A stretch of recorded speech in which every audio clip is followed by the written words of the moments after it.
بسم الله الرحمن الرحيم الحمد لله الحمد لله نحمده ونستعينه ونستغفره ونعوذ بالله من شرور أنفسنا ومن سيئات أعمالنا من يهده الله فلا مضل له ومن يضلل فلا هادي له وأشهد أن لا إله إلا الله وحده لا شريك له وأشهد أن محمدًا عبده ورسوله صلوات الله وسلامه عليه يا أيها الذين آمنوا اتقوا الله حق تقاته ولا تموتن إلا وأنتم مسلمون يا أيها الناس اتقوا ربكم الذي خلقكم من نفس واحدة وخلق منها زوجها وبث منهما رجالا كثيرا ونساء واتقوا الله الذي تساءلون به والأرحام إن الله كان عليكم رقيبا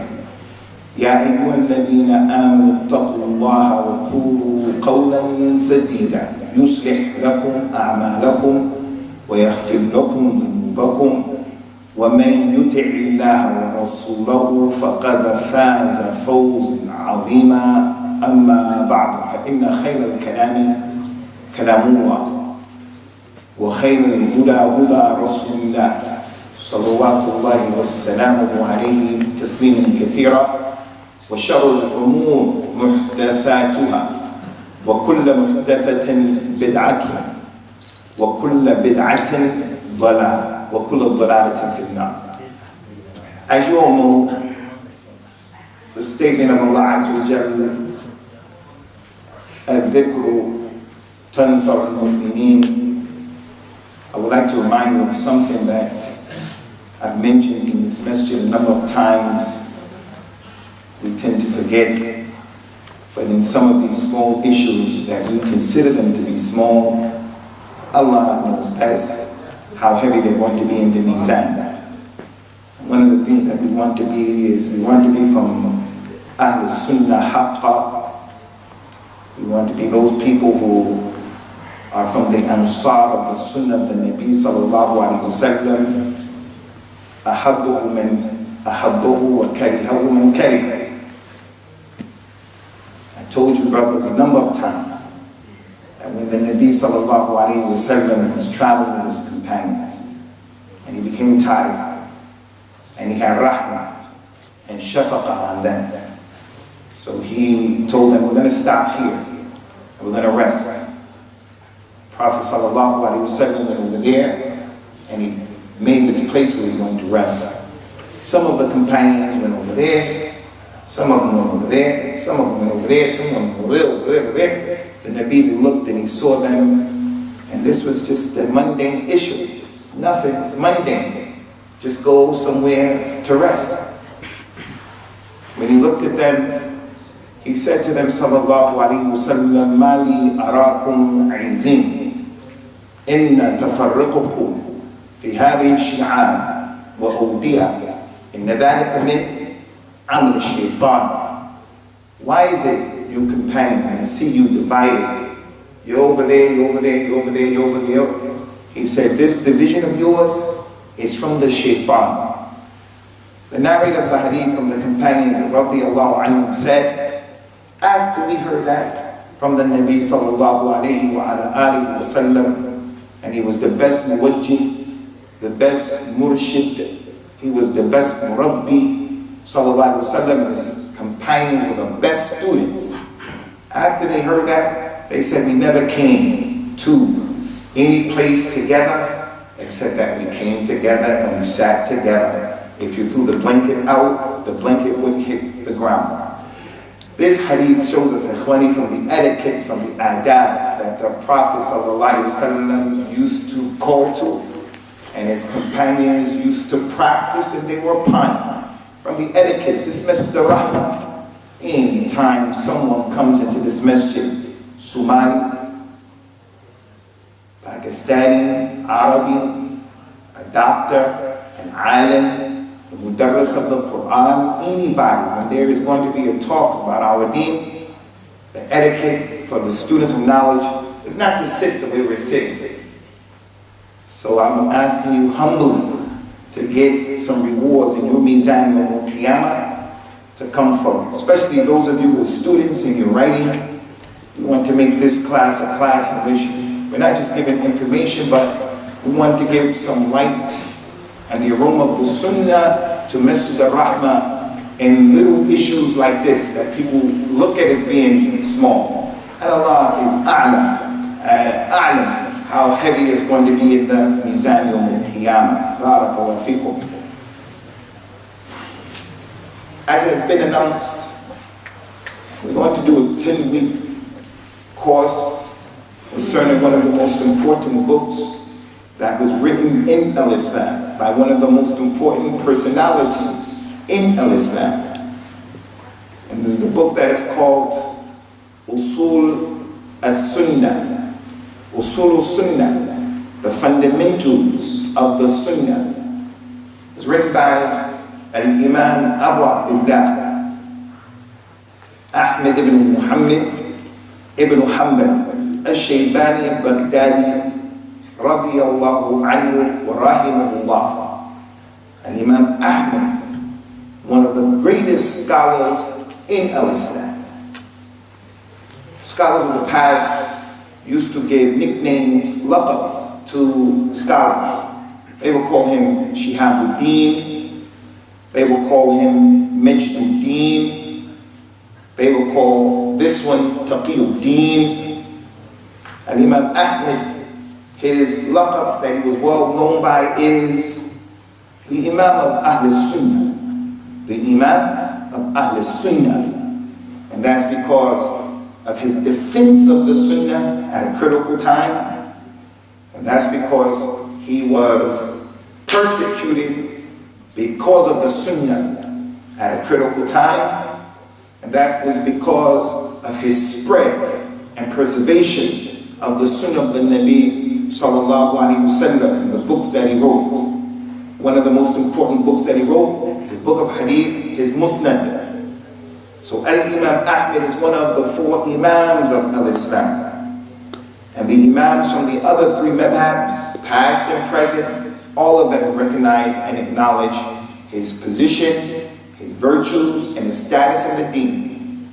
A lot could be said about Imam Ahmad's personality, but we're not going to use this time for that. You go back and you look for that, inshallah, on the internet. There's a book that's been translated and written in English about the biography of some of the great Imams. And one of them is Al-Imam Ahmad. It is available. This book that we're going to deal with as well is available in English. Usool as-Sunnah has been translated. It's one of the first books that was translated by the brothers when the Sunnah became known in the UK and in America. And when I say the Sunnah, I'm talking about the people who Imam Ahmad was writing this book about. The book is called Usool as-Sunnah, but it's not talking about the Sunnah like the miswak. It's not talking about that. The Sunnah of praying 2 rak'ahs before Fajr, 2 before Dhuhr, 2 after Dhuhr. It's not talking about that Sunnah. It's talking about the Aqeedah and the Menhaj, the methodology of the people of the Sunnah, the people of Ahlul-Hadith. They asked Imam Ahmad, who are Ahlul-Hadith? You, the Sheikh, everybody here should aspire and try to be from Ahlul-Hadith. Ahlul-Hadith, who are they? They asked Imam Ahmad. He said, rahimullah ta'ala, hum alladhina ya'maluna bil-Hadith. Ahlul-Hadith are the people who work by the Hadith. Somali, Arab, revert, every Muslim who's worth his weight in salt has to be an individual who, when the hadith of the Nabi comes to him sallallahu alaihi wasallam, he says, ala ra's wal ayn. The hadith, not my culture, not my madhab, not my masjid, not my imam, not my mother, not my father, what the Prophet said sallallahu alaihi wasallam.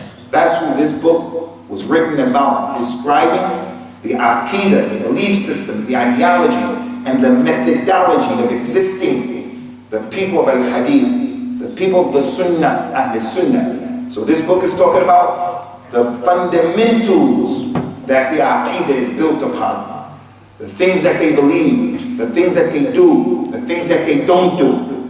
In this masjid, Masjid al-Rahmah, may Allah Ta'ala put Rahmah in it, and may He have it a masjid of Ruhama, and may Allah Subhanahu wa Ta'ala put this masjid on the Sunnah. In this masjid, in Greenlane Masjid, in Medina, in Mecca, in Bayt al-Maqdis, in Algeria, in every masjid in this world, there are Muslims who claim, I'm from the Sunnah, I'm from the Sunnah. But when you come close and you look at the life and the understanding of that Muslim, he's far, far away from what Imam Ahmad was talking about in this book and those other scholars talked about. So for that reason, we're coming to you not to ram anything down your throat, not to chase people away, not to fight anyone. We're coming to you to try to make this masjid alive with the remembrance of a classic work that was written a long time ago of an Imam who is acceptable, renowned, well-known, who what he put forth has his basis in the Kitab and the Sunnah. So this book is talking again about the Aqeedah and about the Menhaj of the people of Al-Hadith, the people who take the Hadith, the people who take the al-Islam al-Musaffa that can be referred back to the Qur'an. The deleif for what they're doing is back in the Qur'an, and it's in the authentic Sunnah of the Nabi sallallahu alayhi wa ala alihi wa sallam. This book of Imam Ahmad is one of many books, ikhwani, that have been written like this. Because the scholars of al-Islam, and again, you, Sheikh Ahmed, Abu Usamah, everybody here as a Muslim, part of being a Muslim, it necessitates that we have respect for knowledge and we have respect for the possessors of knowledge, the ulama. And when I say the ulama, ikhwani, I'm not talking about the one who can come and give a nice khutbah or he can give a nice dars that he prepared for. I'm talking about the ulama who are the guards of the religion. There's drama going on in Yemen. There's drama going on in Somalia. There's drama going on in America, in the UK. It's not for every Ahmad, Bakr and Zayd to talk about how to deal with these things. It's the ulama of al-Islam, because of their knowledge, who know how and what is the best and most effective way to bring out good for the people and to minimize or to eradicate evil. I'm a young person and I see evil going on and I want to change it. I want to change it with my hand. But in attempting to change it with my hand, I create a bigger problem. A problem that I say, Ya laytani lam a'mal shay'an. I wish I would have never done anything. Even the Muslims will make dua against me because I created problems. The ulama not like that. The ulama are people who, they've been given a place in al-Islam of importance. And if you have a son or a friend or a companion or a wife who talks bad about the scholars, if you have a teacher who talks bad about the scholars, you should run away from that individual the way you run away from a hungry lion. A pit bull, Rottweiler come into this room, I have love for Sheikh Ahmed, I have love for Sheikh Abdul Karim. Hungry lion come into this room, I'm running the other way and leaving everybody. If I saw a person talking bad about the ulama in Islam, they're not scholars, they're scholars for dollars, they don't know what they're talking about, they're kuffar, I'm getting away from him because that kalam stinks and that person is about to be destroyed. So the point is, the ulama of al-Islam, they wrote about this issue in many, many books. And Imam Ahmad is not the only one. There's another book called al-Sunnah with the same name by the great scholar who was the Sheikh of Imam al-Bukhari. His name is Abu Bakr, is his kunya. Al-Hafid Abu Bakr Abdullah bin Zubair al-Humaydi. He has a book similar to Imam Ahmad, the same name and basically the same information. Another book by the great Mufassir of the Qur'an, Imam Muhammad bin Jarir al-Tabari. He had his own madhab, and his madhab is just as good as the four madhab that we follow today, that some people are upon. Some people said his madhab was even better. He has the best tafsir in al-Islam. He has a book called Ahlus-Sunnah. Ahlus-Sunnah, same type of book. Many of those scholars in the past, they wrote books, the same kind of book, they just called it Kitab al-Sunnah. Same mawdu', same subject, same goal, same objective. Like Al-Imam Abu Bakr al-Khalab, Al-Imam Ibn Abi Asim. Al-Imam Ahmad had a son, Abdullah. It wasn't his eldest son. His eldest son was Salih. He was a scholar. His next son, Abdullah, was a scholar. Abdullah, the son of Imam Ahmad, has a book called as-Sunnah, just like his father. And what do these books deal with? These books deal with the same issue. Muhammad ibn Jarir at-Tabari's book is called as-Sunnah. as-Sunnah. As for as-Sunnah, that was to two great Imams of al-Hadith, Abu Zur'a al-Razi and Abu Hatim al-Razi. The point that we want to make here is, the point is, this is not the only book like this. Many scholars wrote this type of book. And I just mentioned to you, for you, 5 or 6, but there are many. Another book that's been translated into English, as-Sunnah by Imam al-Barbahari. I would advise you, brothers, to get that book as well. The shahid of all of that kalam is, the scholars of al-Islam, they wrote about this issue as nasiha to the community. So that the Muslim won't be a person who, he curses the companions, he hates the companions, he falls into shirk and he worships other than Allah Azza wa Jalla. He denies things about Allah, how Allah described himself and what he said about himself, and how the Prophet Mustafa sallallahu alaihi wasallam described Allah and so forth and so on. You tell. My mother was some Christian who's from China, from Jamaica, an Arab Christian. Tell me about your Lord. Close your eyes and describe to me your Lord. They'll come up with different descriptions of who their Lord is and what he looks like. It's not like that in Islam. Allah sent out a book and he described himself as being Ar-Rahman, and Ar-Rahim, and Al-Latif.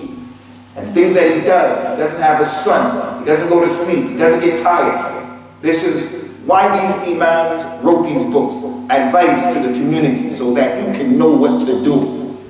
Our country in Somalia. Somalia has a lot of challenges. We have groups in Somalia who, they want to put Islam and implement Islam. Do we implement Islam any way we want to do it anyway? This book shows you what to do and what not to do. How do we deal with the leader of the Muslims? And how we don't deal with the leader of the Muslims? And the scholars who wrote these books, they wrote these books based upon the Quran, the Sunnah, and the history and the sourness that happened, that the Muslims suffered historically. So they put these books together to say to the Muslims, don't make that mistake again. Don't make the mistake of the people who were ignorant, and they died on ignorance, and they went to the hellfire because they made shirk with Allah. They didn't know who Allah. They don't know if Allah is here, if Allah is not there, what he does, what he doesn't do. So before moving on to the next point, Ikhwani, the scholars of al-Islam, Al-Imam Ahmad and other than Al-Imam Ahmad, they're the best of the people after the Anbiya. As Allah's Prophet says, sallallahu alayhi wa ala alihi wa sallam, inna al-ulama warathatul anbiya. Those scholars are the inheritors of the prophets.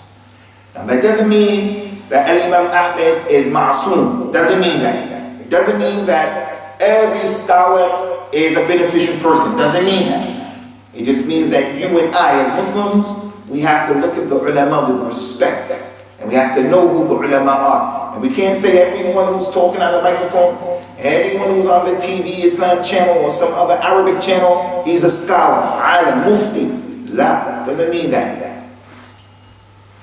Concerning this issue, the very first point that Imam Ahmad brought in his book, and in 10 weeks, we're not going to be able to deal with all of the issues, because although the book is not very extensive, it's not a long book, it's a short book, but we won't be able to deal with all of the book in 10 weeks. We'll try to do as many as possible, and the more important ones, we'll spend more time on that. The ones that are affecting our shabab today, we'll spend more time on those issues, like the very first one that he mentioned. And Imam Ahmad is an alim, a scholar of the Quran and the Sunnah. So the first thing that he puts from the Usool of the Sunnah, the Aqeedah and the Menhaj of the people of the past, the Aqeedah and the Menhaj of people who love the Hadith, it's going to be some thought that goes into the very first issue. It's important. He said, rahimullah ta'ala, Usool as-Sunnati indana at-Tamassuk bima kana alayhi ashabu an-Nabi sallallahu alayhi wa sallam wal-Iqtida'u bihim. The very first fundamental that the Muslims should be upon, the Muslims of the Sunnah, is holding on to what the companions used to hold on to and following them in what they used to do. You are not a real Muslim. I don't care how loud a person can scream. You are not a real Muslim if you believe you can worship Allah in this religion in a way that the companions didn't worship Allah. You're not a real Muslim. You may not even be a Muslim. I'm not saying someone is not a Muslim, but if someone thinks that it is okay that I can worship Allah and be a Muslim in my own way, like in America, the Nation of Islam, a group of people, Nation of Islam, they said that Allah Azza wa Jal had a mother, and Allah's mother, her name is Baby G. They said that a black man in America, his name is Elijah Muhammad, he's a Rasul, the Rasul of Allah to the black man in America. The Qadianis, who say that Mirza Ghulam Ahmed is a Rasul after the Nabi sallallahu alayhi wa sallam. Did the companions say that? Did the companions believe that? Did you read them upon that? If the person says no, but it's okay, he's not a real Muslim. There's something wrong with that. So Imam Ahmad, he mentioned that the very first fundamental of being a Muslim on the Sunnah is to believe that you have to hold on to what the companions held on to and following them. And that's something that's basic and fundamental. It makes sense. Everyone knows it. If I were to ask anyone here, someone tell me, how did the voice of the Prophet sound, sallallahu alaihi wasallam, when he read the Quran? No one knows, because you weren't there. Someone tell me, how did the Prophet sallallahu alaihi wasallam, when he walked, how did he actually walk? How did he, sallallahu alayhi wa sallam, look exactly? No one was here. The people who were able to tell us that were the companions. Just as Rasulullah is Mustafa Mukhtar, Allah divinely chose him to be the Khatam of the Anbiya and the Rasul, salawatullah wa salamu alayhim ajma'in. Allah also chose his companions. You and you, Sheikh Abu Usamah. If we had to be present during the time of those companions and the sacrifices that they made, fighting Badr, Uhud, giving the money, fi sabilillah, the things that they used to do in Jahiliyyah, they used to have to leave those things. When the Quran and the Sunnah came down, they did. In this masjid, you tell the people, hey, the Nabi said, don't sit far apart like that. The people today, some people will move up. Some people say, man, come on, I don't have to move up. It's my niyyah, it's my niyyah. Those companions were not like that. One of the companions of the Nabi sallallahu alayhi wa sallam, and there are many examples of this, so we're not going to go into the examples, we just want to make this point clear. When the Prophet used to tell them things, they didn't have any doubt that what he said was going to happen, no matter how bizarre it sounded to someone who was using his intellect. The man is fighting in jihad, his sword broke, the Nabi gave him a piece of wood and said, go fight with it. He didn't say, well, what are you talking about, go fight with this? He just went out there and he kept fighting. The Nabi was digging a hole, sallallahu alayhi wa sallam, and in digging a hole, they're going to fight the non-Muslims in the Ahzab, the battle of Ahzab. All of the enemies are coming against the Muslims. And the Nabi was hitting the rock, doing the work himself, and sparks came off of the rock. The Muslims are going to fight all of the Arabs who are against them. It's critical time. He hits the rock, sparks come out. He said, Allahu Akbar. He hit the rock, sparks came out. Allahu Akbar. They said, what's going on, Ya Rasulullah? He said, Wallahi, I see that my community is going to come into possession of the gold and the silver, the riches of Rome and Persia. They're getting ready to fight these people, and he's talking about Rome and Persia. None of the Muslims apostated. They got busy and more concerned with digging the hole and digging the ditch. And there are just too many examples like that. Allah chose him, sallallahu alaihi wasallam, and he chose those companions to be his companions because they're the best of this ummah. Now I'm not going to tell you right now about the virtues of the companions, because that's going to come later on, inshallah. And Imam Ahmad brings the virtues of the companions. It's from the Usool of the Sunnah.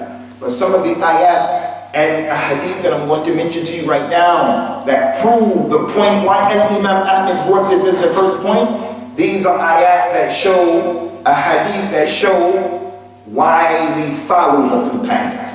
Not the virtues, why we follow the companions. Allah Ta'ala mentioned in the Quran, فَإِنْ آمَنُوا بِمِثْلِ مَا آمَنْتُمْ بِهِ فَقَدْ اهْتَدَوْا. If they believe the way you and your companions believe, Ya Muhammad, then they are guided aright. It was easy for Allah to say to the Nabi sallallahu alaihi wasallam, if the people believe the way you believe, Ya Muhammad, but he didn't say that. He said, you and your companions. Allah mentioned in the Quran, showing the importance of following the companions of the Nabi sallallahu alayhi wa sallam wa radiyallahu anhum ajma'een. من يشاقق الرسول ومن يشاقق الرسول من بعد ما تبين له الهدى ويتبع غير سبيل المؤمنين نوله ما تولى ونصله جهنم وساءت مصيرا. Anyone who opposes Rasulullah sallallahu alayhi wa sallam and he chooses a way other than the way of the believers, radiyallahu anhum, we will send him to what he wants. We will send him to what he wants, and what an evil abode. What he wants is the nar of Jahannam, a'adana Allahu ta'ala minha, because he doesn't have the right to go against the way of the companions. That ayah shows you can't be in opposition to the Nabi sallallahu alaihi wasallam, and you can't choose a way other than those companions. Another ayah that shows the virtues and the benefit of following those companions. Allah Ta'ala mentioned in the Quran, وَالسَّابِقُونَ الْأَوَّلُونَ مِنَ الْمُهَاجِرِينَ وَالْأَنصَارِ والذين اتبعوهم بإحسان رضي الله عنهم ورضوا عنه. The Sabiqun al-Awwalun, the first Muslims, the first vanguard of al-Islam, the very first Muslims from the Muhajirin and the Ansar, and those who follow them in guidance, those who follow them, Allah will be pleased with them and they will be pleased with Allah. These ayahs are not talking about the virtues of the companions only, they're talking about how and why the Muslim has to follow the companions. A number of ahadith as well that don't talk about the virtues, but talk about why you have to follow them. The Nabi sallallahu alaihi wasallam, ikhwani, as I told you, he mentioned to the people a lot of miraculous things to prove that he was a Nabi and a Rasul. Allah Azza wa Jalla gave him mu'jizat. Sallallahu alayhi wa sallam, the ability to see into some aspects of the ilm al-ghayb. He didn't have knowledge of all of the ilm al-ghayb. He had knowledge of some of the ilm al-ghayb bi-idhnillah. And from that ilm al-ghayb were the things that were going to happen in the future. قال صلى الله عليه وسلم إن الله زوى لي الأرض فرأيت مشارقها ومغاربها وَإِنَّ مُلْكَ أُمَّتِي سَيَبْلُغُ مَا زُوِيَ لِي مِنْهَا. Allah caused this big earth to come together, and I saw the east and the west. Sallallahu alayhi wa sallam. And verily the dominion, the power, the ability of my ummah is going to reach everywhere that I saw. That tsunami, the tsunami that happened a few years ago. I never heard of a tsunami before that tsunami. Never heard of it in my life. When the Nabi had the earth made small to him like that, however it happened, if there was a tsunami going on at that time, the Nabi saw it, sallallahu alayhi wa sallam.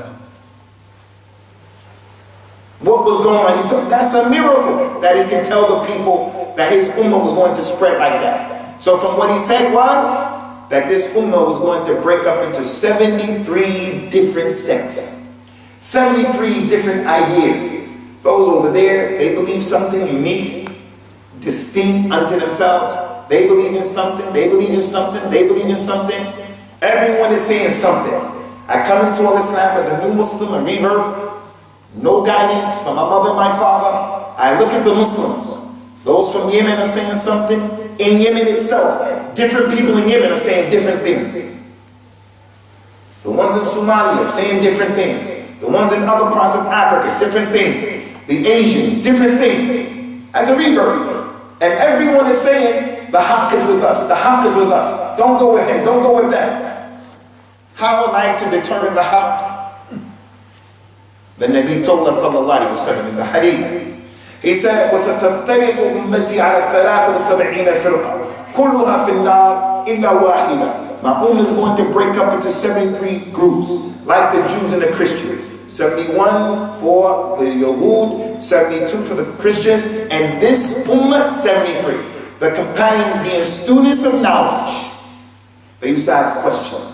They say, Ya Rasulullah, which group is going to be the saved group?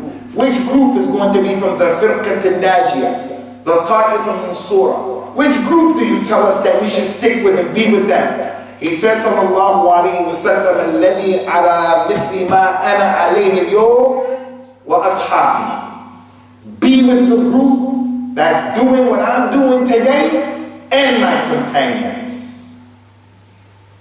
And my companions. You revert brothers, open up your ears and open up your eyes and open up your hearts. Don't be of the people just following people because they give you nice food or because you have to be able to see what people are doing and reference what they're doing back to Abu Bakr, Umar, Uthman, and Ali and the rest of those companions, radiyallahu anhum. For those of you who have my email address, I sent an email to one of the brothers in this masjid who was helping to organize my coming here. And it was an email of a person who took a sword and he hit himself in the head a number of times and he split his head open. Not a cut, he split his head open. And the doctor was going to put his head back together again. He did that, why? To show his love for Rasulullah sallallahu alaihi wasallam, to show his ability and his willingness to die for Hussein and to defend Hussein. But the question is that what Hassan, the brother of Hussein, expects from you? Is that what the father of Hussein and Hassan, Ali, expects from you? Is that what the wife of Ali and the mother of Hassan and Hussein, Fatima, radiyallahu anha, is that what she expects from you? She herself would have said to the one who did that, أَنَا بَرِيءٌ مِنْكَ أَنَا بَرِيءٌ مِنْكَ وَأَنْتُمْ بُرَعَاء مِنْكَ. I'm free of this. This is not the religion of al-Islam. The Nabi sallallahu alayhi wa ala alihi wa sallam, an authentic hadith, ikhwani, he told the people a number of things about what was going to happen when he was coming to the end of his life, and the people became nervous. They become unsettled. They say, Ya Rasulullah, it is as if you're giving us a farewell speech, as if you're about to die. You're leaving us. The way you're talking is not the normal way. You're talking to us as if you're preparing us for something. And he was. And look at the intelligence of the companions. They had the ability to realize something is different about this speech. They were not just sitting there. They were ulama, fuqaha, uqala. This kalam of his is not the same kalam, the normal kalam. One time the Nabi sallallahu alayhi wa sallam, ikhwani, as Hudayfa bin al-Yaman said, he prayed Salatul Fajr, And then after Salat al-Fajr, he got on the minbar and he started talking to the people until Salat al-Dhuhr time. When Dhuhr time came, he got off and he prayed Dhuhr. He got back on the minbar and started talking to them until Salat al-Asr. When Asr came, he got off of the minbar, he prayed Asr. After Asr, he got back on the minbar until Maghrib. After Maghrib, he got up and he left. He told them everything they needed to know, from Fajr to Maghrib. Not a single person said, I have to go. I want to ask you people, did anyone here ever sit in an Islamic class or in the masjid from Fajr all the way to Maghrib? Anybody do that? Did anybody do that? I know you're mukhlis and everything, you don't want to let people know about your good deeds. But did anybody do that? That goes to show that those companions, they were not just regular Amr, Bakr, Zayd from the people. So they knew this kalam of the Nabi is different. Ya Rasulullah, he says, if you're giving us a farewell speech, what do you advise us to do? He told them, sallallahu alayhi wa sallam, a number of things. He said, listen and obey. Fear Allah. Usikum bi-taqwa. Fear Allah. Fear Allah as it relates to your salah, zakah, how you get money, riba, how you are with your neighbor, your mother, your father. Fear Allah, between you and Allah, you and the creation. He said, and listen to the leader. Listen to the leader and obey the leader and pay attention to him. Even if he becomes a slave who has a head like a raisin, someone you despise, be patient with him. Listen to him. Don't make khuruj against him. Advise him in the right way. And then he told him, sallallahu alayhi wa sallam, wa alaykum bis-sunnati wa sunnati al-khulafa al-rashidin al-mahdiyyin min ba'di. Addu alayha bin-nawajid. Take my sunnah and the sunnah of the khulafa al-rashidin. Abu Bakr, Uthman and Ali. Take their sunnah. Meaning, follow my companions after me. Follow my companions after me. What they did, you do it. What they didn't do, you don't do it. The lady came and said, Ya Rasulullah, if I have a question and I need to ask you something, and I come and you're not here, what should I do? You're dead. You're not here. You're dead. The Nabi told that lady, sallallahu alayhi wa sallam, iqtadi billadini min ba'di, Abi Bakr wa Umar. Then follow the two who come after me, Abu Bakr and Umar. Follow those two. So the companion, that lady, and the rest of the companions, when the lady came and said, what do I do when you're gone? Meaning if you die. She knew he could die. She knew that he would die. Sallallahu alayhi wa sallam. Those companions said, you're talking as if you're going away. What's going on? They knew that he can die. Sallallahu alayhi wa sallam. Now I come, the new revert, and I say that the Nabi never died. He never died. Okay, no problem.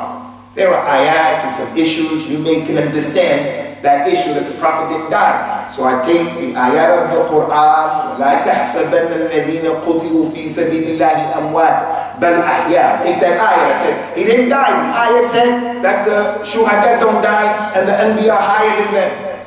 Now the question is, you have to take that ayat and you have to say, why didn't that lady understand from the companions in that way? Why did the other companions understand? Don't understand it in a way that the companions did not understand this religion. As for the companions themselves, they had the same understanding. Look what happened.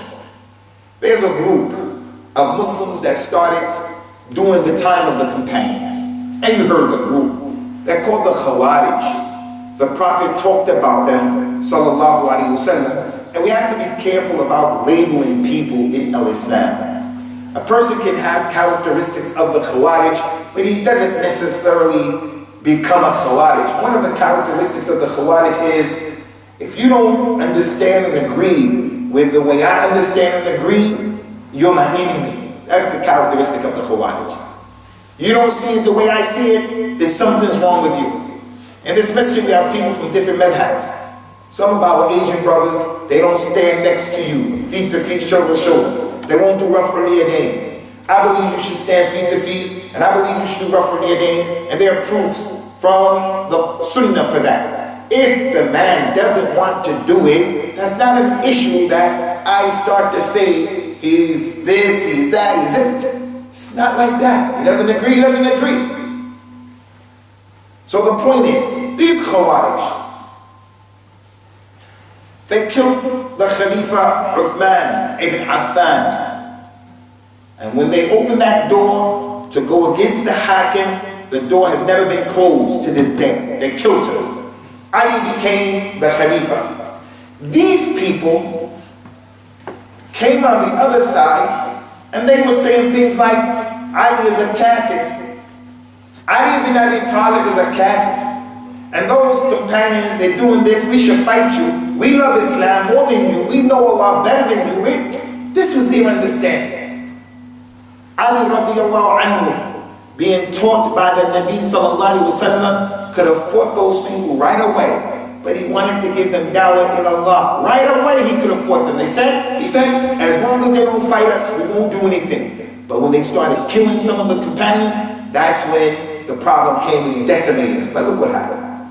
He sent one of the scholars from the companions, Abdullah ibn Abbas, the one who was well versed in the Quran. You go, Ibn Abbas, and talk to him. Ibn Abbas came and said, Amir al-Mu'mineen, his cousin, let me go and talk to them. He said, no, I'm afraid, because these people, they have no act. They have no act. They break their contract. You go, they'll kill you, even if you're a messenger. They don't have regard for the hurmah of people's lives. That's one of the characteristics of the Khawarij. He will blow us up in this masjid right here, trying to prove his point.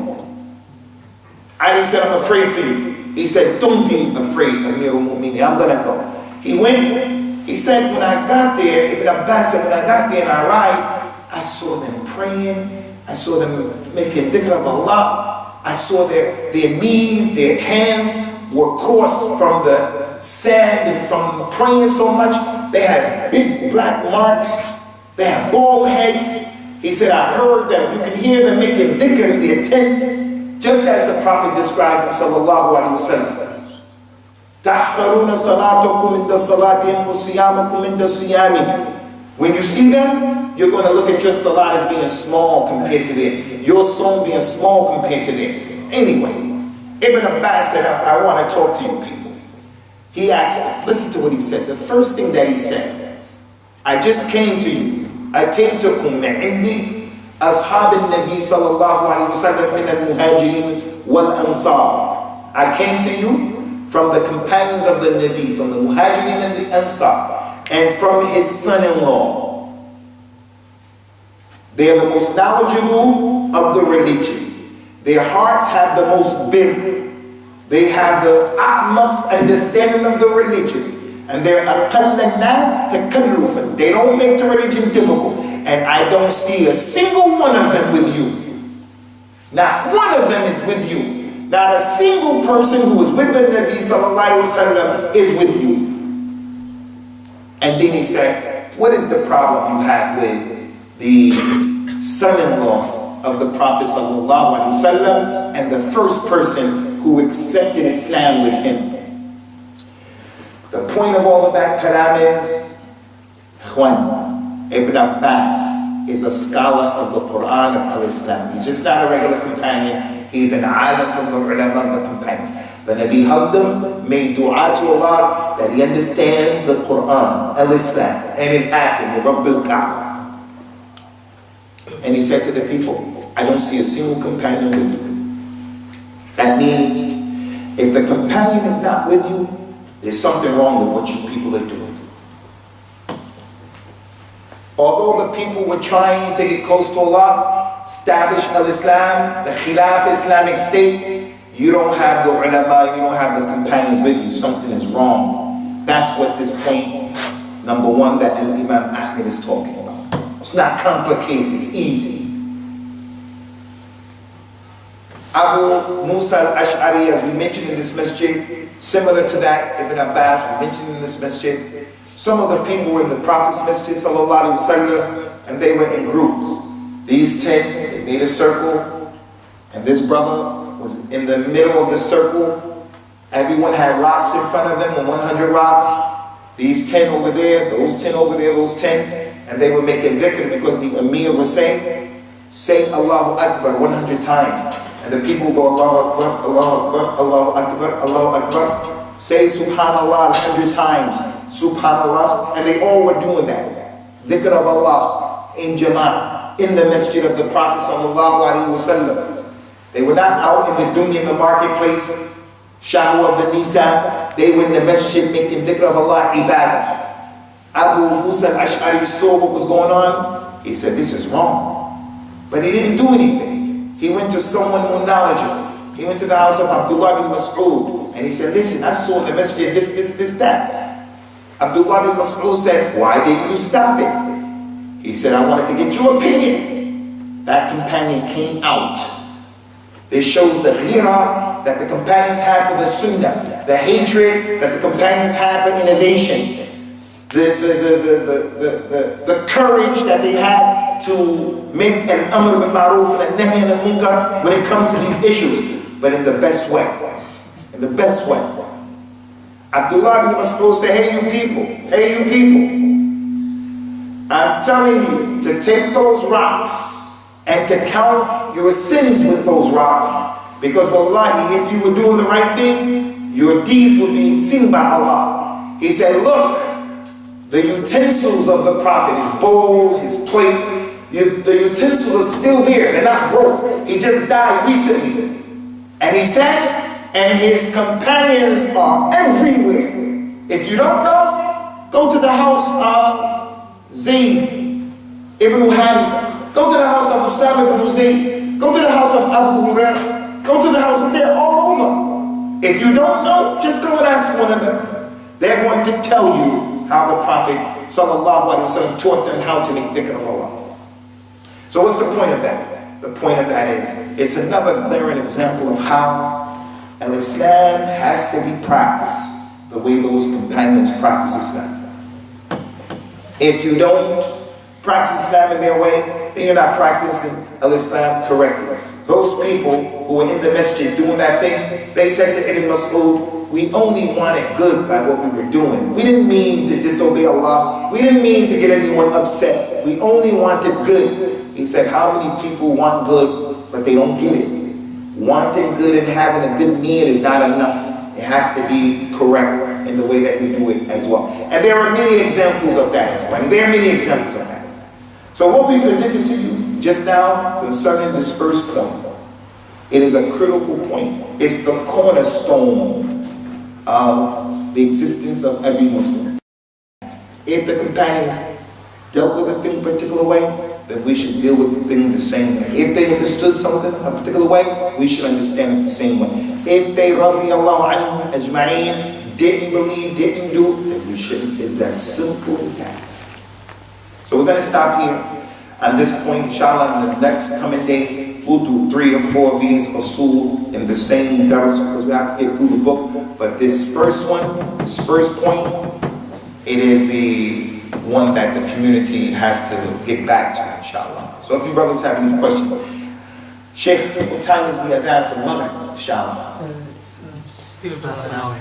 Half an hour? Okay, for the next 10 minutes or so, if you brothers have any questions, if any of the mashayikh or the shabab want to make any tasweeb, the bab is maftuh, because we're muta'awinun fima bayna anfusihim. هل عندكم شيء؟ نعم يا شيخ. Some brothers saying that well, the Prophet is protected by Allah subhanahu wa ta'ala from being affected by the spell of the magic. So how could he be under this influence?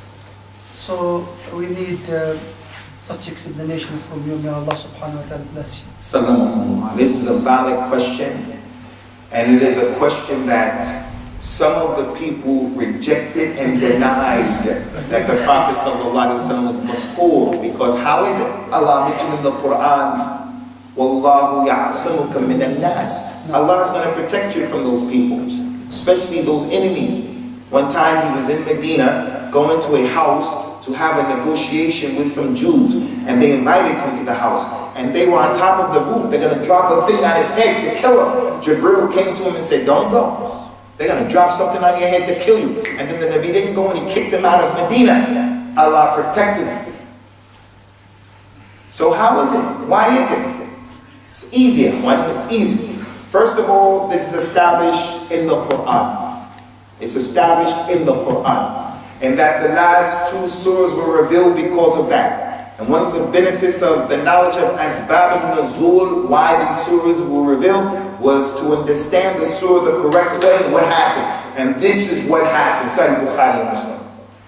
So it happened. No doubt about it. Number two, the benefit is that Allah told the Nabi, قُلْ لا أملك لنفسي نفعا ولا ضرا إلا ما شاء الله ولو كنت أعلم الغيب لاستكثرت من الخير وما مسني سوء إن أنا إلا نذير وبشير لقوم يؤمنون. Tell them, I, Muhammad, don't have the ability to bring benefit to myself or to push off evil.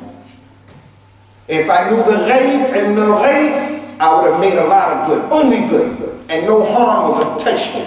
Magic, my companions wouldn't have died, nothing would have touched me. I'm just a warner and a bashir for people who believe. So he didn't have the ability. This issue showed us Allah has the ability only. Not Prophet Muhammad sallallahu. He doesn't deserve to be worshipped. He deserved to be followed and obeyed, unconditioned. As for worship, dua to him, la. Going overboard and picking him, la. He's not from the nur of Allah. He's a bashar, human being, but he's the akmal al-bashar. From the benefit, Allah allowed this to happen to teach us. To teach us. Didn't the Prophet say in an authentic hadith, sallallahu alayhi wa sallam, لو أراد الله أن لا يعصى لما خلق إبليس. If Allah didn't want to be disobeyed, He wouldn't have created Iblis. That doesn't mean He wants you to disobey Him. He created Iblis for some hikmah. Yawm al-Qiyamah doing the hisab. When everyone dies, everyone goes to Jannah. That's not fair. Everyone is on the right place, the same place of Jannah. That's not fair. That lady wore jilbab with niqab, and she had izz and iffa. And this one over here was baghiyah, fasiqah. And they both go in the same place. This man over here is getting up for Salat al-Tahajjud and he's praying Salat al-Fajr. This one over here is drinking khamr at the time of Fajr, making zina. And they both go in the same place.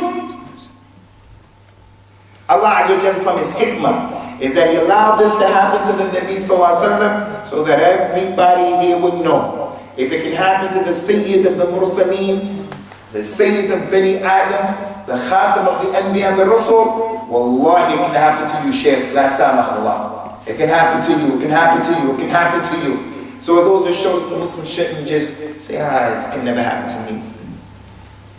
So what do? We protect ourselves from magic by learning the different dua. We protect ourselves from magic by reading this last two surahs of the Qur'an. We protect our magic by the man got a hold of the hair of the Nabi Sallallahu Alaihi Wasallam. Cutting your nails. There's a book in Islam written by one of Sheikh Islam Ibn Taymiyyah's students, Ibn Muflih. It's called al-Adab al-Shar'iyya, the adab of al-Islam. How do you prepare yourself for Jummah, for the Eid, things like that? How do you get married? How do you make this istiqbal of your new baby? Anyway, in the chapter of grooming yourself, al-hijama, you do hijama and the blood comes out, you cut your hair, you get a haircut. If you know or you suspect this person is a magician, don't leave your body parts by that individual. Because if people were to get a hold of some of your personal possessions and belongings, they could put magic on you. But as people of the Tawheed, Allah mentioned in the Qur'an, وَمَا هُمْ بِضَارِّينَ مِنْ أَحَدٍ إِلَّا بِإِذْنِ اللَّهِ. The people who do magic, it can't hurt you except if Allah allowed it. And if Allah didn't allow it, it won't happen. So magic is real, and we all have to protect ourselves from magic. And don't go overboard. I'm sweating right now. I can't say, that's magic. Someone put magic on me. You know, I'm sweating because I'm hot. I got a hat on my head. He's looking at me, you're looking at me because I'm talking. So when I'm talking, I'm one of those, they all look at evil eye. They give me the evil eye. No, you gotta be balanced.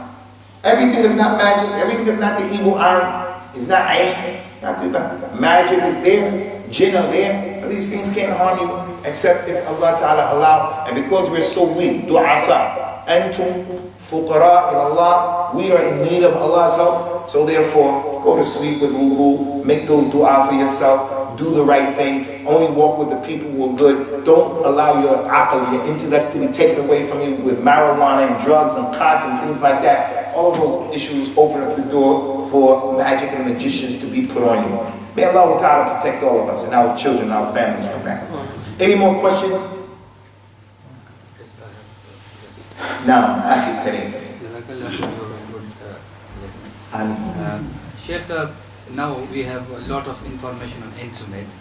Like we have any problem, anybody goes on the Google and just look for the masala. So what's your take on that? So many information, some of them authentic, not authentic. So what's your take on this? How you give suggestion to look for the information on internet related to religion especially? Scholars of the past concerning knowledge, they used to warn people of teaching yourself, and they used to warn people of taking directly from the book, where the book becomes your sheikh and you're taking directly from the book. And the reason why they used to warn about that is because the person who tries to learn by himself is going to make mistakes. His mistakes will be a lot. But it doesn't mean that al-Islam tells you don't read for yourself. You have to read for yourself. You have to read for yourself. And with the explosion of the internet, there's more information that is available to an individual. So why are we going to tell the people don't read? Some of the people say, if you give the tafsir of the Qur'an or you read about the tafsir, even if you're right, you're wrong. They want the people to disconnect themselves from the Qur'an and only be told by the sheikh or the malvi sahib what's going on. You have to read for yourself. And if anything comes up that you don't understand, it doesn't make sense, you go and you ask someone who has more knowledge.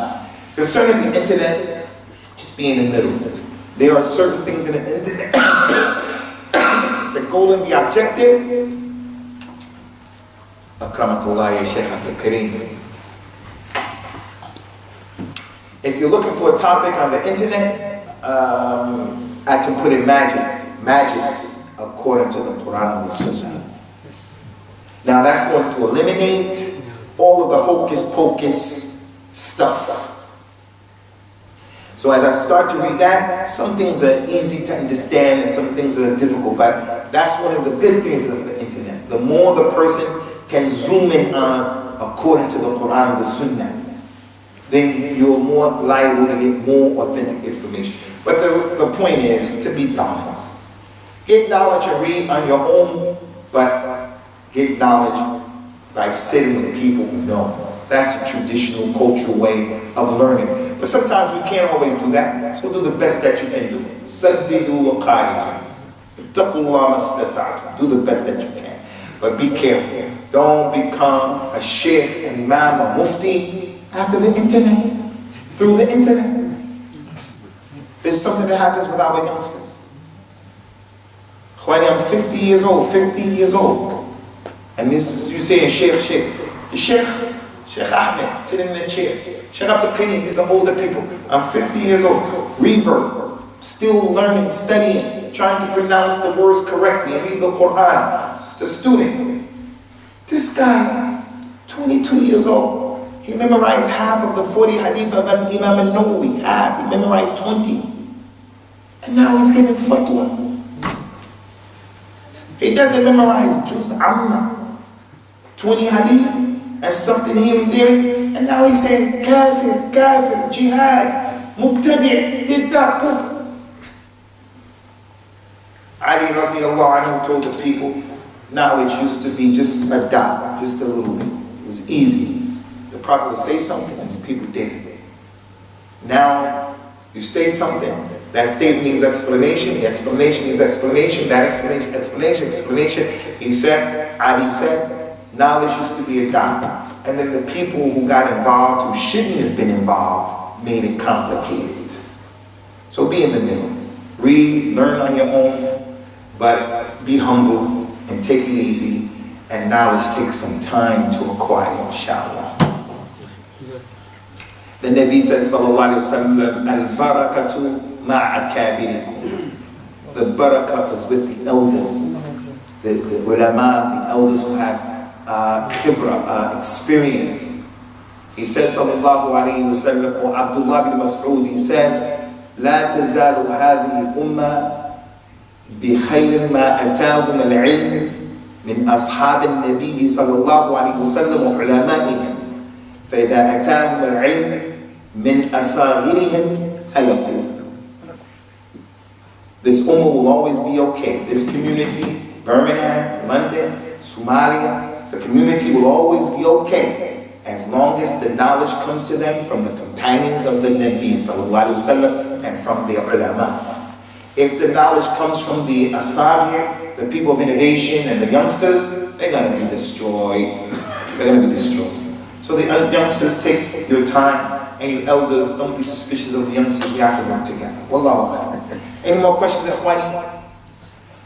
إذن نكتفي بهذا القدر ونسأل الله تعالى يثبتنا على الكتاب والسنة على فهم سلف الأمة. هذا وصلى الله وسلم على نبينا وعلى آله وأصحابه أجمعين والسلام عليكم ورحمة الله وبركاته. جزاك الله كل خير وبارك الله فيك على ما سمعت. أسأل الله أن يجعل في موازين أعمالك يا رب العالمين.